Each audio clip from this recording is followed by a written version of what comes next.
Selamat berjumpa pada pembahasan fisika atom. Pada pembahasan kali ini, kita akan memulai dengan membahas tentang inti atom.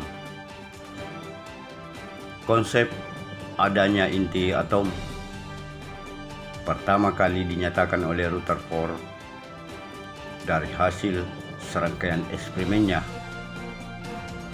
yang bertujuan untuk menguji model atom yang dikemukakan oleh Thomson dengan percobaan yang terkenal dengan nama hamburan Rutherford. Dari eksperimen ini menyimpulkan bahwa massa sesungguhnya seluruh atom terkumpul pada suatu titik yang disebut inti atom yang bermuatan positif.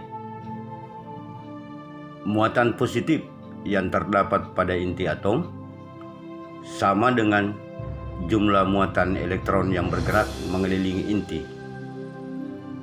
Partikel yang bermuatan positif dalam inti atom disebut proton.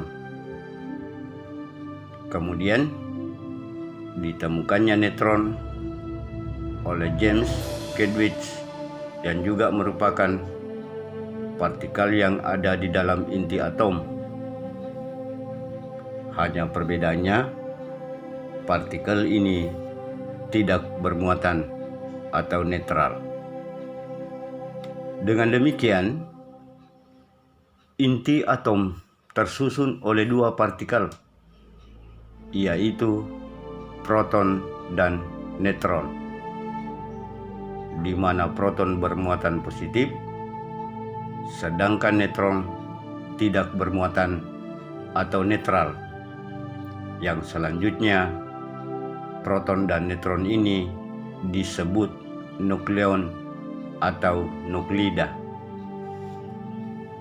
Massa neutron hampir sama dengan proton, hanya saja massa neutron lebih besar sedikit dibandingkan dengan massa proton.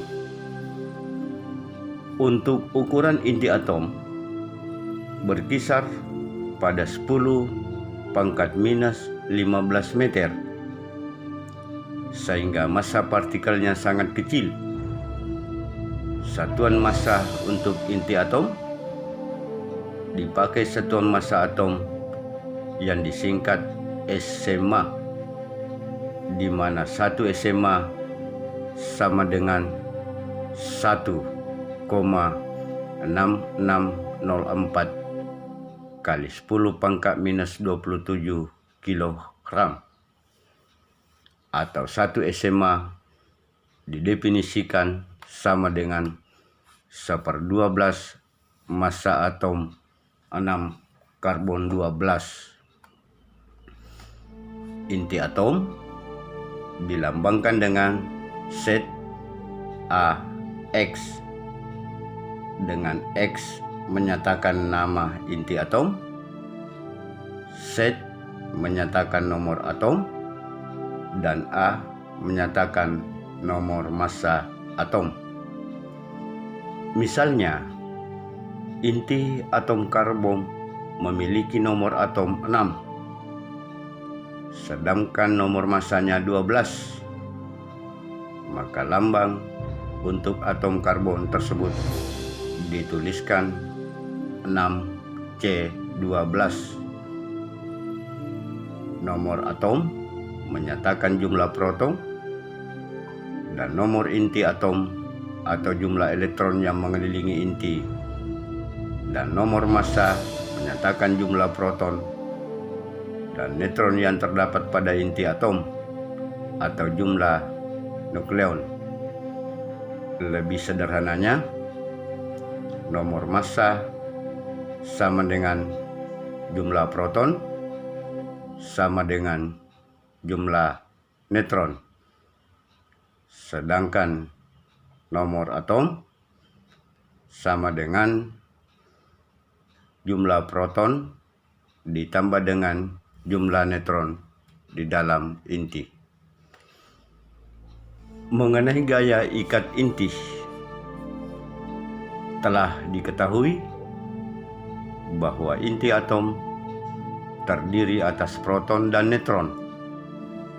Padahal antara proton dan neutron adalah bermuatan positif dan netral. Menurut hukum Coulomb, hal tersebut akan menimbulkan gaya elektrostatis, yaitu berupa gaya tolak-menolak. Akan tetapi, pertanyaannya, mengapa proton-proton tersebut dapat menyatu di dalam inti atom? Sebenarnya, dalam inti atom terdapat interaksi gaya gravitasi dan gaya elektrostatis. Akan tetapi, gaya gravitasi dapat diabaikan terhadap gaya elektrostatis. Jadi pasti ada gaya lain yang menyebabkan proton-proton dalam inti atom dapat menyatu. Gaya yang menyebabkan nukleon bisa bersatu di dalam inti disebut sebagai gaya ikat inti. Gaya gravitasi dalam hal ini menyebabkan gaya tarik-menarik antara nukleon, yaitu antara proton dengan proton, proton dengan neutron, atau neutron dengan neutron. Sedangkan gaya elektrostatis menyebabkan gaya tolak-menolak antara muatan proton dan proton. Gaya ikat inti lebih besar dibandingkan dengan gaya gravitasi dan gaya elektrostatis. Gaya ikat inti bekerja antara proton dengan proton, proton dengan neutron, atau neutron dengan neutron. Gaya ikat inti bekerja di kisaran jarak yang sangat dekat, sampai dengan jarak pada diameter inti atom, atau 10⁻⁻15 meter. Berikutnya tentang energi ikat inti. Hubungan antara massa inti atom dengan energi ikat inti dapat dijelaskan dengan teori yang dikemukakan oleh Albert Einstein, yang menyatakan hubungan antara massa dengan energi yang dinyatakan dalam persamaan E sama dengan M kali C pangkat 2, di mana E adalah energi yang timbul apabila sejumlah massa M berubah menjadi energi, dan C adalah cepat rambat gelombang cahaya. Dari hasil pengukuran massa inti atom selalu lebih kecil dari jumlah massa nukleon pada inti atom tersebut. Penyusutan atau pengurangan massa ini disebut defek massa.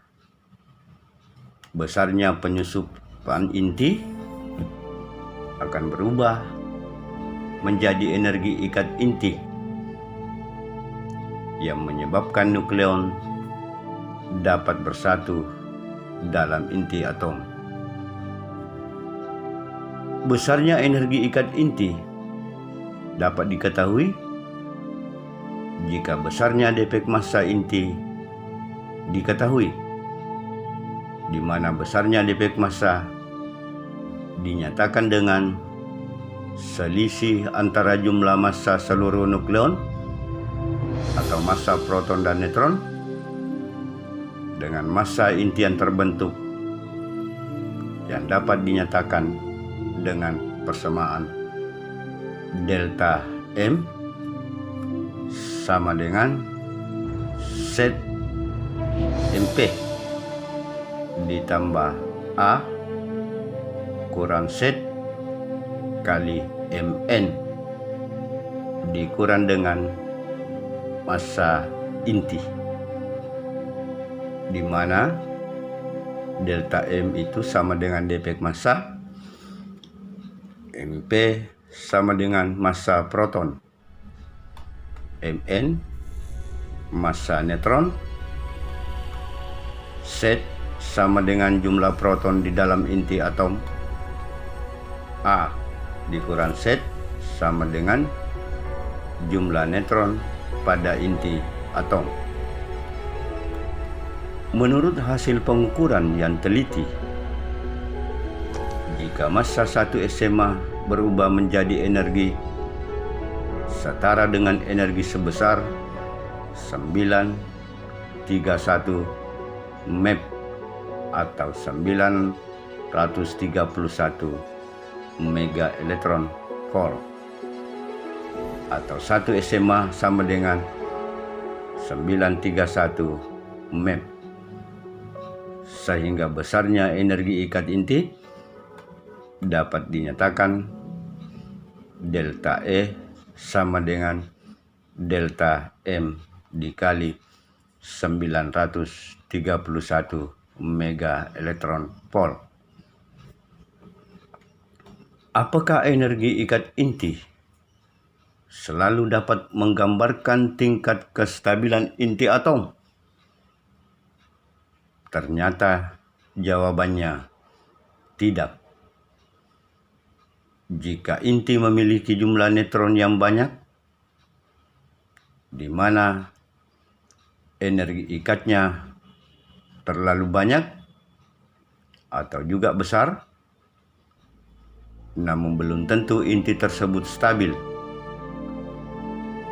Pada umumnya, inti atom yang mempunyai jumlah neutron lebih banyak mempunyai tingkat kestabilan inti yang lebih rendah.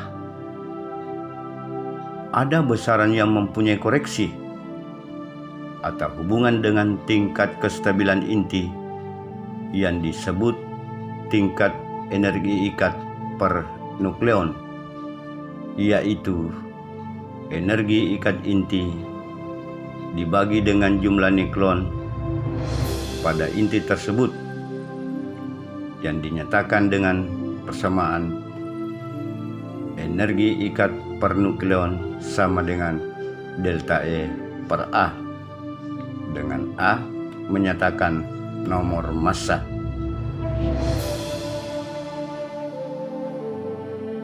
Contoh soal, hitunglah defek massa dan energi ikat per nukleon dari inti uranium yang bernomor atom 92 dan nomor massa 238. Bila diketahui massa atom uranium sama dengan 238,05076 SMA. Massa neutronnya sama dengan 1,00867 SMA. Dan massa proton sama dengan 1,00728 SMA. Dari penjelasan soal, diketahui bahwa massa inti uranium sama dengan 238,05076 SMA. Massa protonnya 1,00728 SMA. Massa neutron 1,00867 SMA. Ditanyakan berapa delta M atau defek massa. Kemudian yang kedua, berapa energi ikat per nukleon. Selanjutnya, Kita lihat rumus delta M atau defek massa itu sama dengan Z MP ditambah A kurang Z dikali Mn dikurang dengan massa inti. Untuk atom uranium, maka nilai Z-nya 92 dan A kurang Z yaitu 238 dikurang 92 sama dengan 146. Dengan demikian, untuk delta M, semua nilai yang telah ditetapkan di atas kita masukkan berdasarkan rumus, maka hasil akhir daripada perhitungan secara matematis sama dengan 1,88482 SMA. Jadi defek massanya adalah 1,88482 SMA. Yang kedua, tentang berapa besar energi ikat per nukleon. Diketahui delta E sama dengan delta M kali 931,5 mega elektron volt yang hasilnya 1,88482 kali 931,5 mega elektron volt sama dengan 1755,7098 mega elektron volt. Jadi energi ikat per nukleon yaitu delta E per A atau 1755,7098 per 238 sama dengan 7,38 mega elektron volt. Jadi energi ikat per nukleonnya sama dengan 7,38 mega elektron volt. Pembahasan selanjutnya mengenai radioaktivitas. Pertama, tentang gejala radioaktivitas. Pada tahun 1899, Ernest Rutherford melakukan percobaan dengan menempatkan radium dalam kotak hitam. Pada percobaan ini diperlihatkan ada 3 sinar yang dipancarkan bahan radioaktif radium. Ketiga komponen sinar tersebut terpisah setelah melewati daerah bermedan magnet. Ketika komponen sinar tersebut memperlihatkan ada yang merambat lurus, ada yang dibelokkan ke kiri, dan ada yang dibelokkan ke kanan. Sinar pertama diteruskan atau bergerak lurus, berarti sinar ini tidak bermuatan dan bukan sebuah partikel. Sinar ini diketahui berupa sinar gamma. Sinar gamma merupakan radiasi elektromagnetik dan memiliki daya tembus terbesar. Akan tetapi daya ionisasinya paling lemah. Sinar yang kedua dibelokkan ke kanan. Partikel ini dapat ditentukan jenisnya dengan pengaruh gaya Lorentz dan dapat digunakan kaidah tangan kanan. Berdasarkan kaidah tangan kanan, maka partikel ini bermuatan positif sehingga akan dibelokkan medan listrik.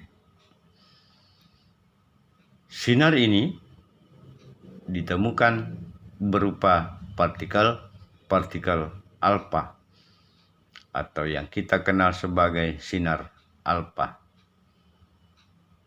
Partikel alfa merupakan inti helium, yaitu 2He4 atau helium dengan nomor atom 2 dan nomor massanya 4. Daya ionisasi sinar alfa paling kuat, akan tetapi daya tembusnya paling lemah. Sinar yang ketiga dibelokkan ke kiri karena arah beloknya kebalikan sinar alfa, maka sinar ini dipastikan bermuatan negatif. Sama halnya dengan sinar alfa, sinar ini juga dibelokkan oleh medan listrik. Setelah dipelajari, ternyata sinar ketiga ini adalah elektron bergerak cepat yang dinamakan sinar beta, di mana daya tembus dan daya ionisasinya berbeda di antara kedua sinar yang lain. Mengenai kestabilan inti, di alam ditemukan atom-atom atau nuklida-nuklida yang memiliki nomor atom sama, tetapi nomor massanya berbeda. Misalnya helium yang bernomor atom 2 dan bernomor massa 3, dan helium yang bernomor atom 2 tetapi nomor massanya 4. Demikian halnya dengan karbon dengan nomor atom 6 dan nomor massa 12, di mana karbon yang bernomor atom 6 nomor atomnya sama, akan tetapi nomor massanya sama dengan 14. Jadi keduanya berbeda nomor massa, akan tetapi nomor atomnya sama, yaitu 6. Pada atom-atom yang nomor atomnya sama, berarti pada intinya memiliki jumlah proton yang sama. Sedangkan perbedaan nomor massa menunjukkan bahwa jumlah neutron di dalam intinya berbeda. Atom atau nuklida yang memiliki sifat ini disebut sebagai isotop. Inti-inti dengan nomor atom 20 ke bawah atau set lebih kecil sama dengan 20 akan stabil jika jumlah protonnya sama dengan jumlah neutronnya, atau N sama dengan set. Contohnya adalah atom oksigen dengan nomor atom 8 dan nomor massa 16. Kemudian Na dengan nomor atom 11 dan nomor massa 22. Kemudian helium dengan nomor atom 2 dan nomor massa 4. Demikian juga karbon dengan nomor atom 6 dan nomor massa 12. Berarti helium dan karbon tidaklah stabil atau termasuk radioisotop yang dapat memancarkan zat-zat radioaktif. Untuk inti dengan Z lebih besar dari 20 yang akan stabil jika nilai N lebih besar dari Z atau N berbanding Z lebih besar 1. Berarti jumlah neutronnya harus lebih banyak dari jumlah proton di dalam inti.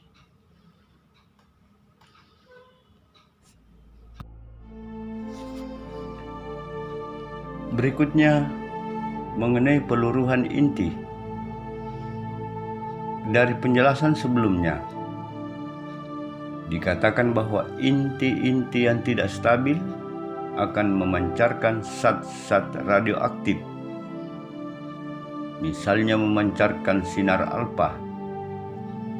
Sinar ini adalah inti dari atom helium dengan nomor atom 2 dan nomor massa 4, dituliskan 2 alfa 4. Berarti saat memancarkan sinar alfa akan terpencar 2 proton dan 2 neutron.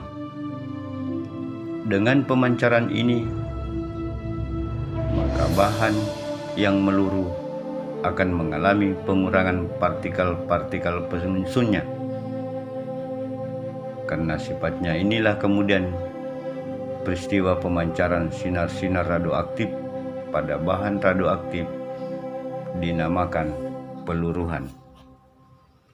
Di mana misalnya mula-mula ada N0 partikel, partikelnya menjadi 1/2 N0 dalam waktu T, menjadi 1/4 N0 dalam 2 T, dan menjadi 1/8 N0 dalam waktu 3 T. Perubahan N ini akan memenuhi deret dengan persamaan seperti berikut.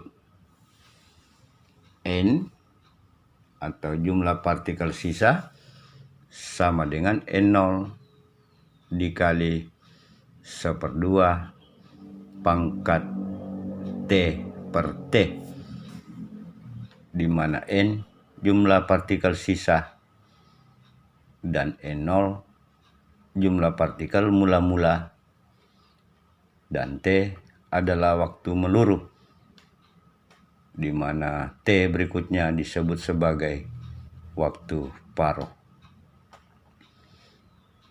Sebagai contoh, suatu unsur radioaktif meluruh dan tinggal 25% dari jumlah selama setelah 20 menit.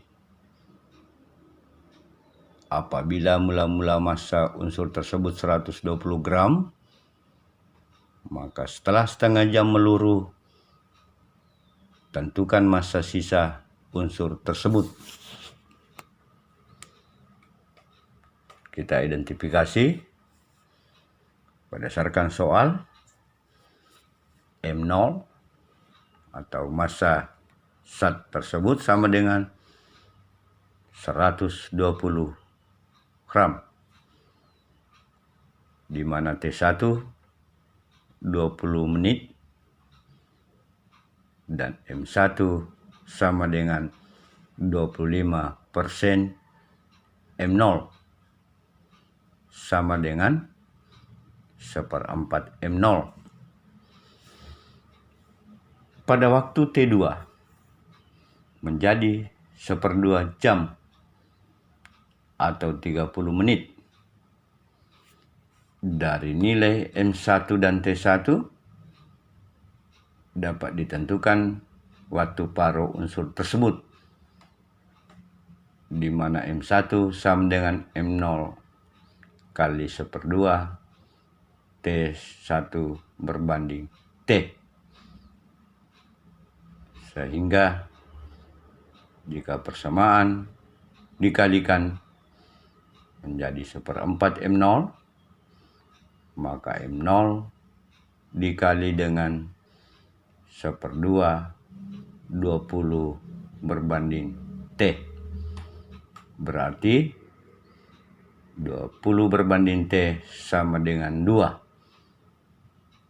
Dan T-nya sama dengan 10 menit.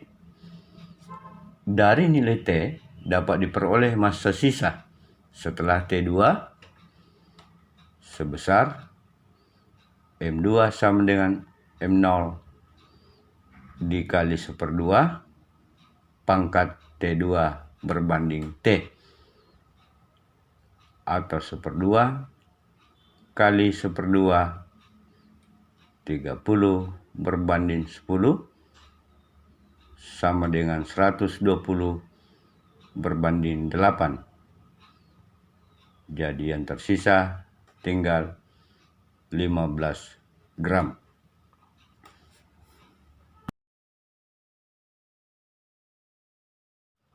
Mengenai reaksi inti.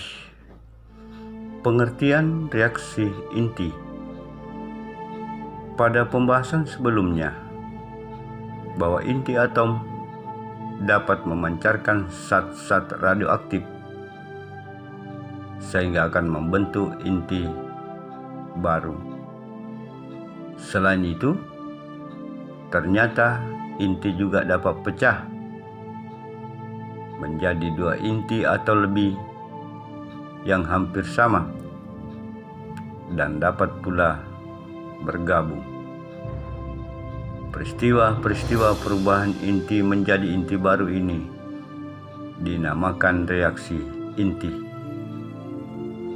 Dalam suatu reaksi inti, ternyata berlaku beberapa kekekalan, yaitu hukum kekekalan nomor atom, hukum kekekalan nomor massa, dan hukum kekekalan massa atau energi.